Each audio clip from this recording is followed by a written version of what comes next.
Professor Dirk Coetzee is back on the line. Professor, I hope the line is much better this time. I think let's pick up from the fact that, do you think this is a good strategic move in order to, if Mr. Mmusi Maimane decides to stand as the Premier of the Western Cape? I think there's two sides to this. From an internal DA point of view, I think it's not necessarily a popular move. I think the candidates there are three candidates, including the provincial chairperson, Madikizela, will not be in favor of this move. But I think the public in the Western Cape might be more susceptible to this and see it possibly as a way in avoiding the internal problems that the DA has experienced over the past number of months. And as a way of also elevating the status of the Premier of the Western Cape even to a higher level. But do you think this will be seen as a snub to the other candidates? Yes, that is why I mentioned it, that it will not necessarily be popular within the DA because there are three, including the chairperson, and especially the chairperson, the provincial chairperson, will see this as a motion of no confidence or a lack of confidence in him. And therefore it will be, at least for him and the provincial leadership of the DA, it will most possibly be not so popular. If this is the case, we know that no final decision has been made, but if this is the case that Mmusi Maimane will stand as the Premier of the Western Cape, what do you think it'll do for his national profile? As we've seen with Helen Zille, it actually, on the one hand, it strengthened her position.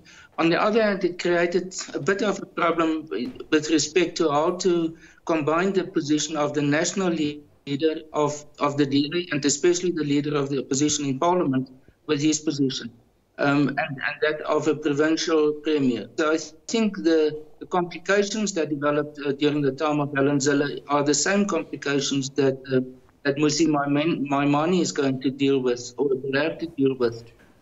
And that is, for example, that a new parliamentary leader will have to be appointed that will serve as the leader of opposition also. And that will create, in a sense, a new center of power that equals about two centers of power. And for the DA, it might have a similar effect, which in a sense will complicate the matter and will also, to some extent, dilute the prominence of Mmusi Maimane in terms of his national profile.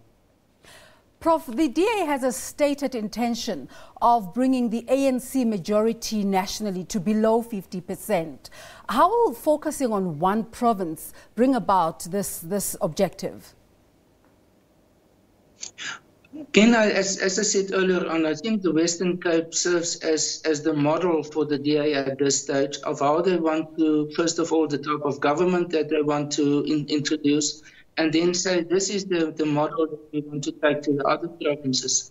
I think at this stage, the DA has more an opportunity to might have some successes at provincial level and not so much at national level. We have to remind ourselves that the DA's national support base is around about 23%. In the local government level in 2016 was around about 26%. So it's still a very long way to go to the 50% mark. Okay. But in some provinces like Gauteng, for example, they are much closer to that position. And I think that is why the main focus of the DA is still, to a large extent, at the provincial level and lesser to that of the national level, where the only option for them is that coalition government and not that of outright government. Professor Dirk Coetzee, thank you very much indeed for your time. That's where we'll have to leave it. Professor Dirk Coetzee is a political analyst. Let's take a